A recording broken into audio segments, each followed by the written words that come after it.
అస్సలాముఅలైకుం వరహమతుల్లాహి వబర్కాతుహు. Hi hello welcome to my channel అండి. ఈరోజు మార్నింగ్ లేచిన వెంటనే అన్ని టిఫిన్లు చేసేసాను. ఇంకా పని మొదలు పెట్టుకుందామా అనుకున్నప్పుడు నేను అనుకున్నాను ఇదంతా మనం క్లీన్ చేసుకుంటాం కదా, ఆ లోపు ఫ్రై చేసుకుంటే బాగుంటుంది.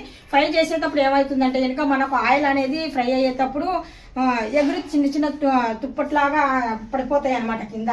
అప్పుడు క్లీన్ చేసినా కూడా సరే స్మెల్ అనేది ఉంటుంది లైట్గా. అందుకనేసి మనం ముందు ఇంకా క్లీన్ చేయకముందే ఈ ప్రాసెస్లోకి దిగిపోయి మొత్తానికి ఫ్రై చేసిన తర్వాత అప్పుడు క్లీన్ చేసుకుందాం అనేసి ముందుగా నేను చేపలు అనేవి శుభ్రం కడుక్కున్నానండి. కడిగిన తర్వాత కొద్దిగా పసుపు, కారం పొడి, ధనియా పౌడర్, గరం మసాలా, అల్లం వెల్లుల్లి పేస్టు, సాల్ట్ యాడ్ చేశానండి.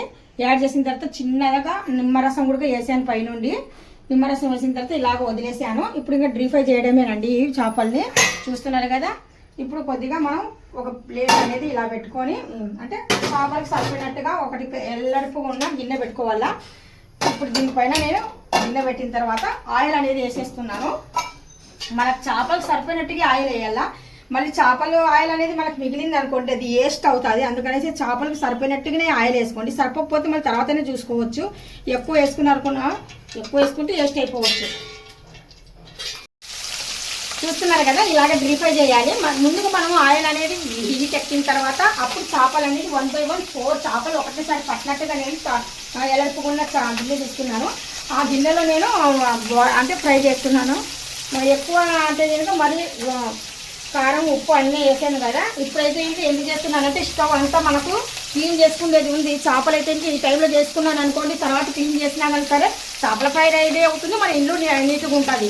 అందుకనైతే నేను ఎప్పుడైనా కనుక ఏం ఇష్టపడతానంటే ముందు చేపలు ఉన్నాయి అనుకోండి ఫ్రై చేసిన తర్వాతనే ఇల్లు క్లీనింగ్ అనేది పెట్టుకుంటాను. చేపలు అయితే ఇంకు వంటికి చాలా మంచిది, చాలా హెల్తీ కూడా.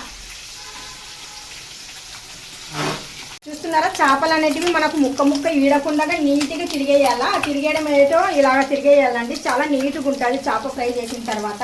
మన 5 స్టార్ హోటల్లో చేపలు తీసుకొని వచ్చేసి పెడతారు చూడండి, ఆ టైప్లో మనం ఫ్రై చేయాలి ఇవి. ఎందుకంటే కనుక చిన్న చిన్న ముక్కలు మనం ఇలా ఇలా ఇలా ఇలా తిరిగేసేటప్పుడు మాత్రం స్పూన్ అది దానికి తగలకుండా నీట్గా అవ్వింది. అటు చేప అయ్యింది అనుకోండి, నెమ్మది తిరిగేసామనుకోండి నీట్గా వచ్చేస్తుంది అనమాట. పర్ఫెక్ట్గా నీట్గా అందం ఉంటుంది. చూస్తున్నారు కదా, ఇప్పుడు నేను నీట్గా తిరిగేసాను. అందుకని చాలా చక్కగా వచ్చే చేపలు. నీట్గా వచ్చిన తర్వాత మళ్ళీ 1 సైడ్ అనేది నేను తిరిగేసాను. ఇప్పుడు 1 సైడ్ కూడా నాకు ఫ్రై అయిపోయినాయి. ఈ వీడియో మీకు నచ్చే ఉంటుంది. లైక్ చేయండి, షేర్ చేయండి, కామెంట్ చేయండి, సబ్స్క్రైబ్ చేయండి. లాంగ్ వీడియో పెడుతున్నాను, అందరూ కూడా చూడండి. Okay, bye bye, see you, tata, అల్లా హఫీజ్.